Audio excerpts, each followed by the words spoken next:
Hi and welcome to another episode of KILIMO Diaries. My name is Violet Njeki. Well, today we are still in Kiambu County and there's something that we haven't tackled in quite a while, agroforestry. When I talk about agroforestry, what comes to mind? Today I came to get all the answers. So I'm going to let my guest of the day introduce himself, then we can continue from there. Karibu sana. Asante sana.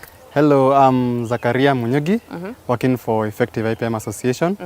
And we are glad to have you here today as our guests. Yes. Welcome very much. Thank you. So go straight to the point, whereby we'll talk about agroforestry. Yes. So agroforestry is a common use. Actually, very many farmers usually use agroforestry methods without even knowing. It's the process of using various methods, diverse methods, in order to increase the production in the farm, in order whereby you also incorporate the livestock, trees, and the crops in one farm on the same piece of land to increase your production and also make your life sustainable. Yeah. That's agroforestry in the nutshell. Yes. So there are various methods of agroforestry. Before we even go there, yes. Agroforestry, it's not only trees and crops. No. It's not only trees and crops, it also incorporates the livestock in the I think hapo tulikuwa tumejifunga kidogo, at least now we know. Yeah, that's why I said the farmers usually practice agroforestry without knowledge. Okay. Yes. So the basics of agroforestry. Yeah.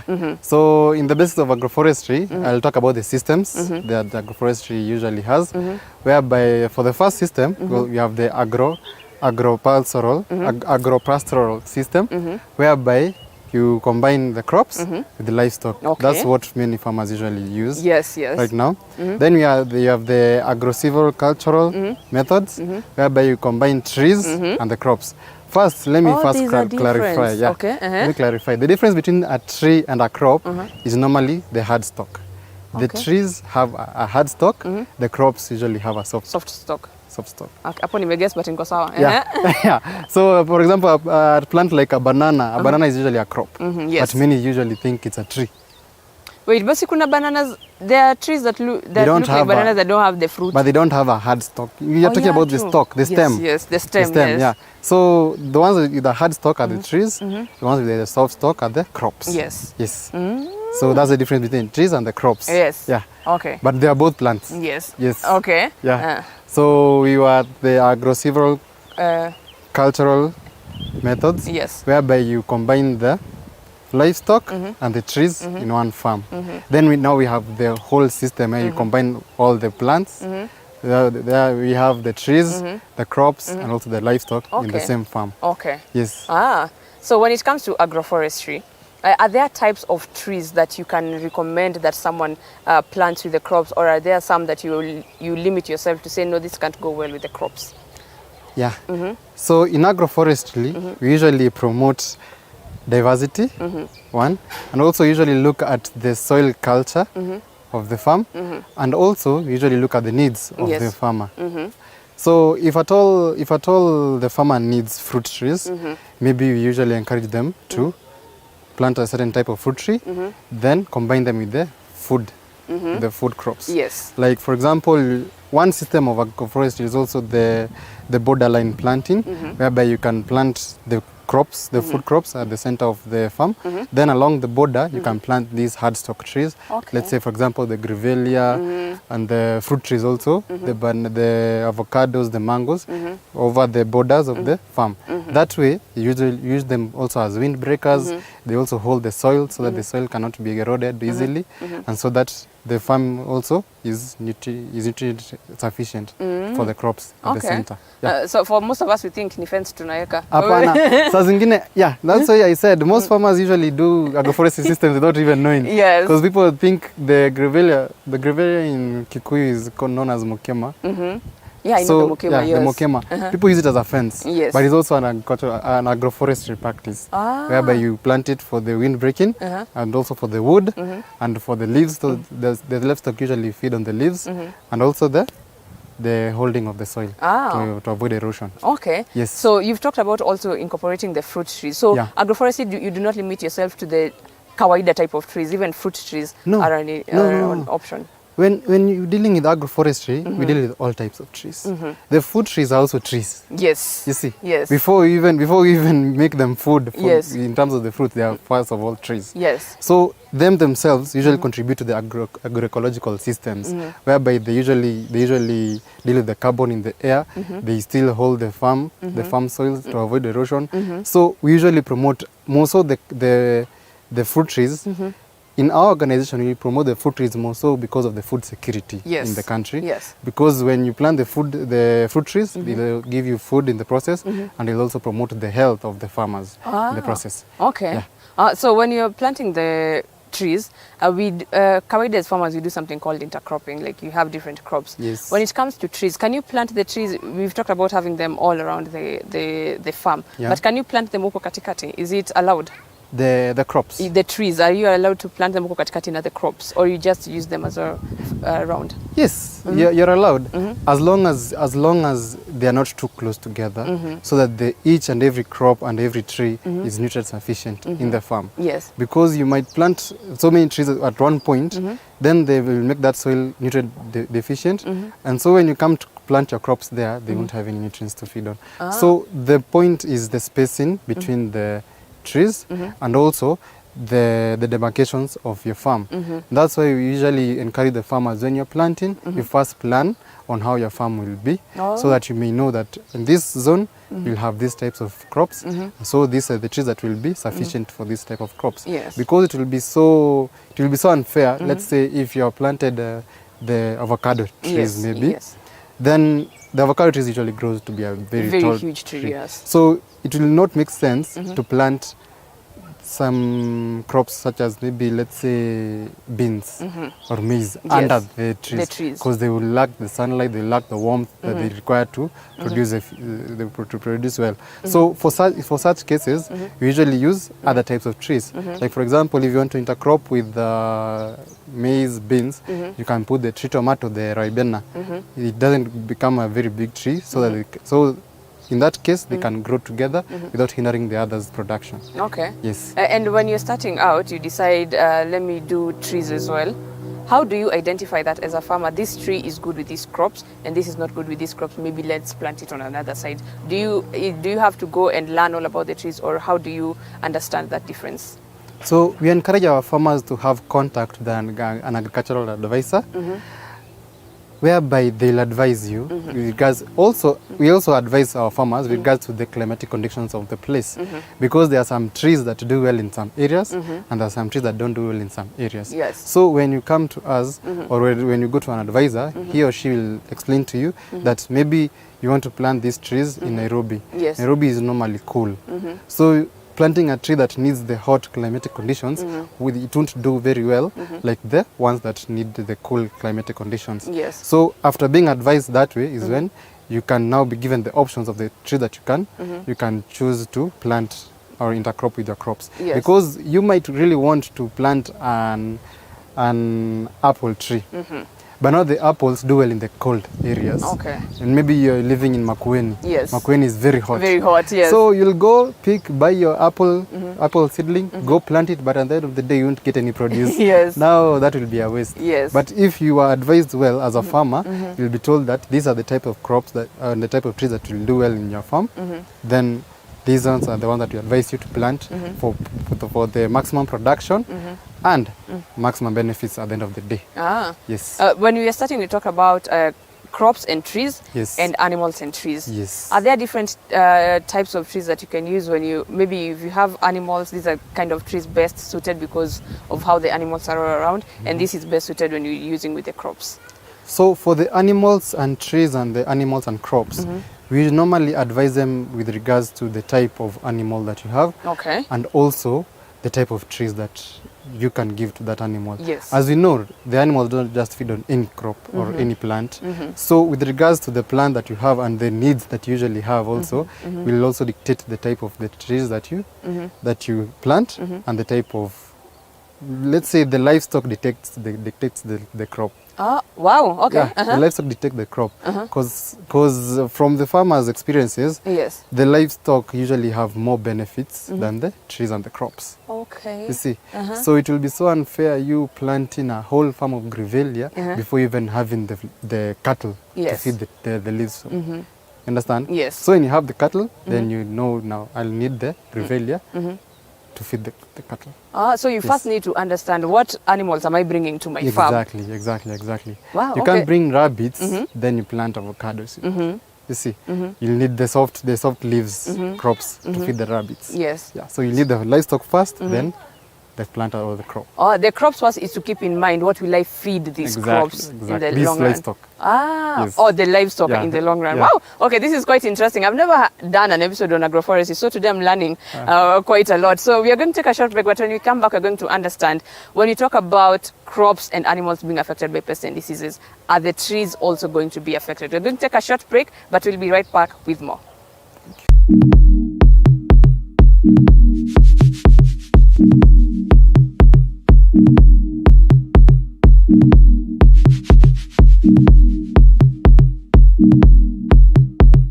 You are watching TV47, the home of untold stories.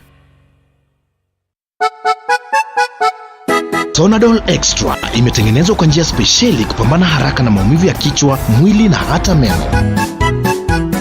Sonadol Extra, hakika maumivu yakizidi, pata ushauri wa daktari. You are watching TV47, the home of untold stories.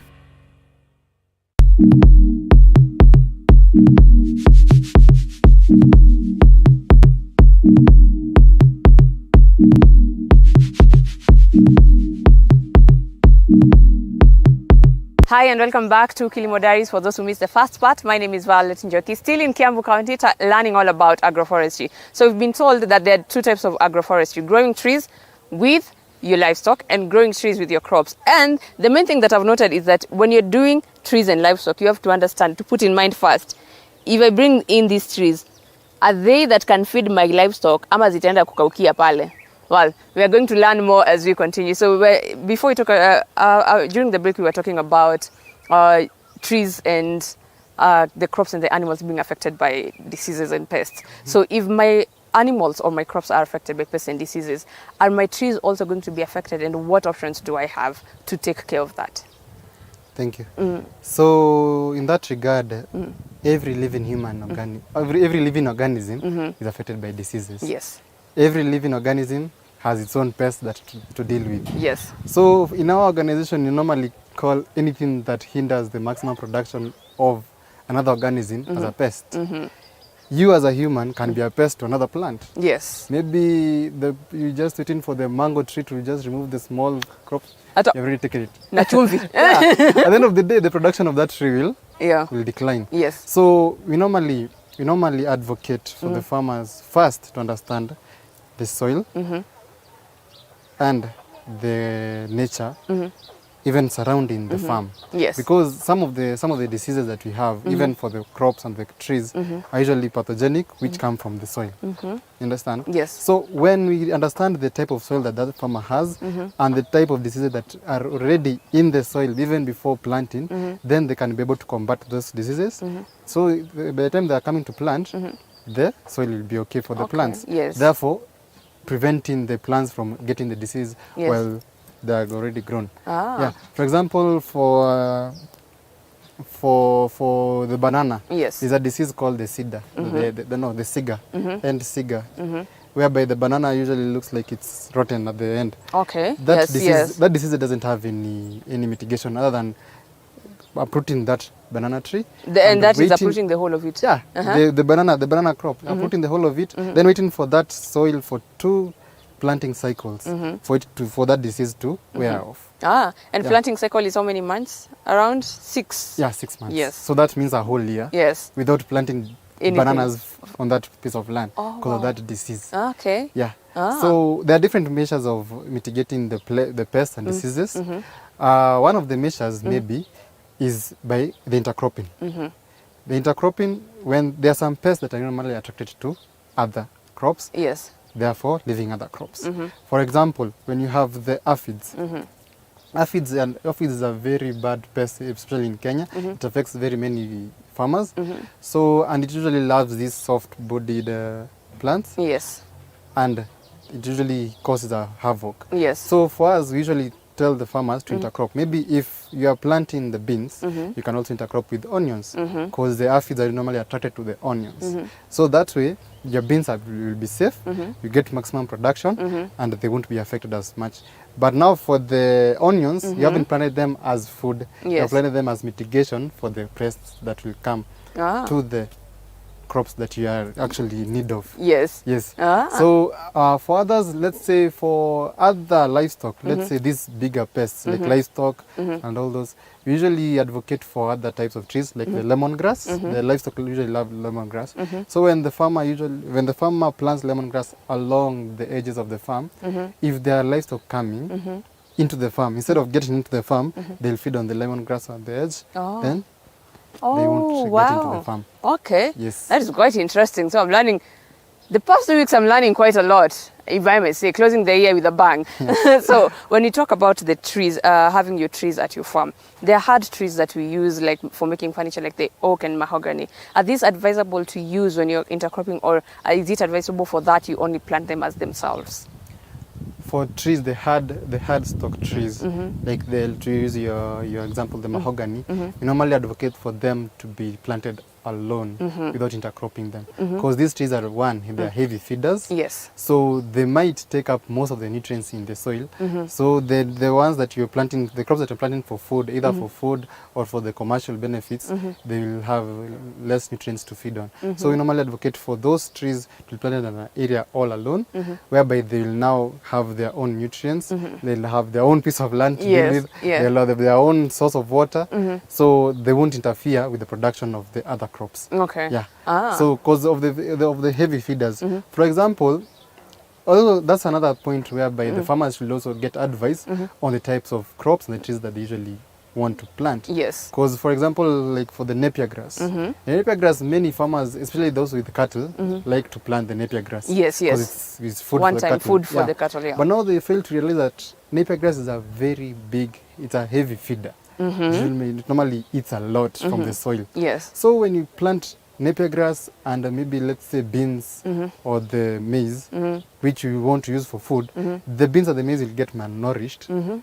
not because they will not be getting any food, because the napier grass has already fed on all the nutrients from the soil. Okay. Yeah. So that's where we normally advocate for the farmers to have advisors. Normally talk to them. These days they are village-based advisors, agricultural advisors. Also, we have them whereby they advise the farmers on the different aspects which they can do, on the different mitigation measures if at all they encounter such a hurdle. Okay. Yeah. So when it comes to the trees, you see how you've given an example for a banana. When it gets sick, you have to uproot the whole of it and leave it for 2 cycles. But now that's for that particular disease. Yeah, for that particular disease. There are some crops that once you harvest them, you have to wait for the soil to regenerate itself, then you can plant it again. Is that the same for trees? For trees, we usually advocate for them, not really, because the trees are normally independent, and the life cycles are very long. So, for example, if maybe you planted the banana and the avocado and the mango, the banana, the life cycle is shorter.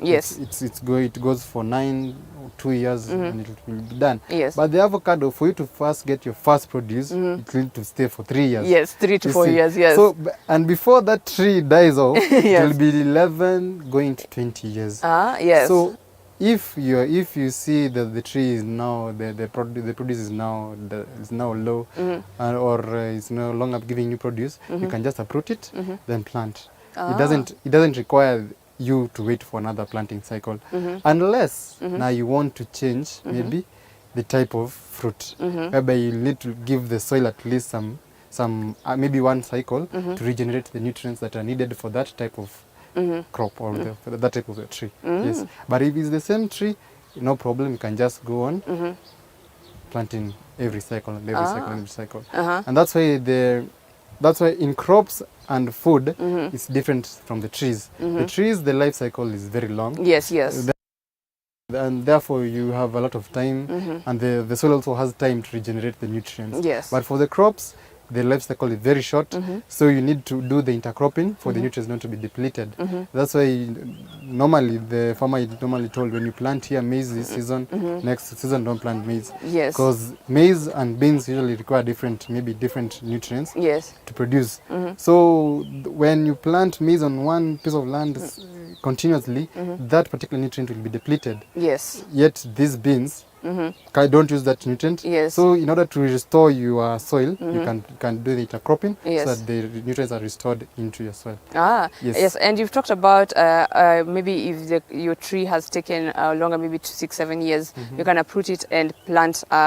You can plant the same tree again, or you plant another one. Is it advisable to actually plant the same all over and over again, or is it just the same as the crop that the nutrients? Is it Aisha?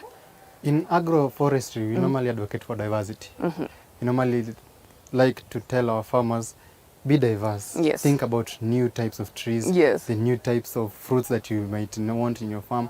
Like for example, long ago we normally knew the fruits that are there, the avocado, mango, and the oranges. Yes, Just peke that. yake. Yes, Yes. just that. But now we are coming up with other trees, other crops, like the kiwi, the apple, the dragon fruit, the pomegranate, the ones that are called kukumanga. You know that one? Was a Yeah. wild- The kukumanga. Yeah, it was a wild fruit, but now right Now now people are we are eating telling it. people to plant it. Yeah. Yes. So we are trying to advocate for diversity, whereby the farmers normally we want to them to grow other types of crops, Yes. other types of trees that are more beneficial, also beneficial even nutrition-wise, and also make their farm diverse. Yes. Yeah. So when I was looking around, I also saw herbs. Yeah. And spices. Yes. Are these advisable when it comes to agroforestry that you can plant with your trees, and what benefit are they? Yes. For one, as an organization, we normally center our practices on the SDGs, the Sustainable Development Goals, yes. Yes. And one of them is to improve health. Yes. Human health. So for the herbs, normally the herbs are normally for human health. Different types of herbs have different nutritive values, which are proper in dealing with some human health conditions. Yes. Yes. So that's why we normally advocate. And for the herbs, it's normally very easy because they don't need a lot of space. Yes. You can just use these The tins. Yeah, the tins. Yes. Like you can be creative with the herbs. Yes. You can put the tire, maybe you Yes. can put the soil in and Yeah. plant the herb. Yeah. So another use of the herb is normally also ornamental. Some of the herbs are used as ornamental plants. Yes. And also medicinal plants. Yes. Yes. So we normally advocate for the farmer, if at all it's possible, also have herbs on your farm.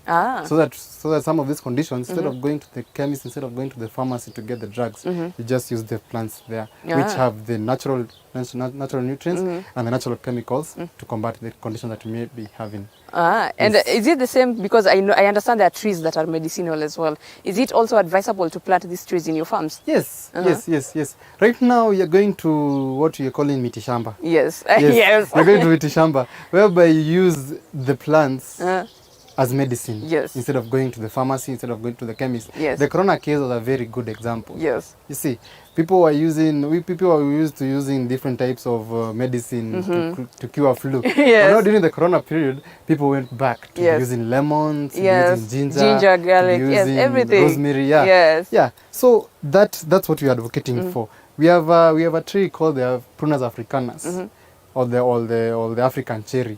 It's normally used as a medicine, especially in the highlands. The bark is used for medicine. Yes. And is also used to prevent some of the conditions like diabetes. Wow. Okay. You see, Yes. so we normally advocate for the farmers to have these crops and these trees with medicinal values on their farms, which will boost their health and also then in the process make them nutrient sufficient and also food sufficient. Yes. Yes.